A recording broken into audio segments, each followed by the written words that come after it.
మనిషి జీవితంలో ప్రశాంతతను కోల్పోవడానికి ప్రధాన కారణం ఇదే. ఈ ఫోటోలో బయట వాస్తవం ఒకటి, కానీ కెమెరాలో బందీ అయినది వేరొకటి. నాతో కలుపుకొని చాలామంది ఈ ప్రపంచంలో సంఘటనలను ఇలా చూడడం వలనే మనతో పాటు సమాజానికి కూడా ప్రశాంతత లేకుండా పోతుంది.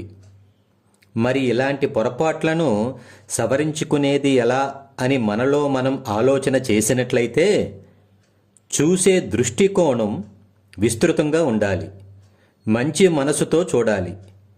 కంటితో చూసిన దానిని నోటితో ప్రచారం చేయకుండా దానిని మనసుతో ఆలోచన చేసి మనం చూసినది వాస్తవం అని నమ్మినప్పటికీ దాని వలన ఇతరులకు హాని జరుగుతుంది అనిపిస్తే తక్షణం మన మనస్సును బుద్ధితో కంట్రోల్ చేసుకొని చూసిన దానిని మర్చిపోవాలి.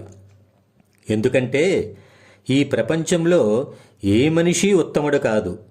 ఏ కారణంగా ఆ క్షణం అలా చేయవలసి వచ్చిందో ఎదుటి వ్యక్తికి తెలియదు.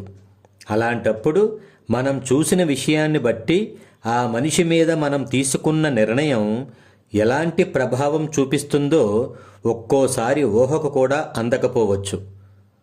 అసలు ఇదంతా ఎందుకొచ్చిన గొడవ, చూడకుండా ఉంటే పోతుంది కదా అనుకోవచ్చు.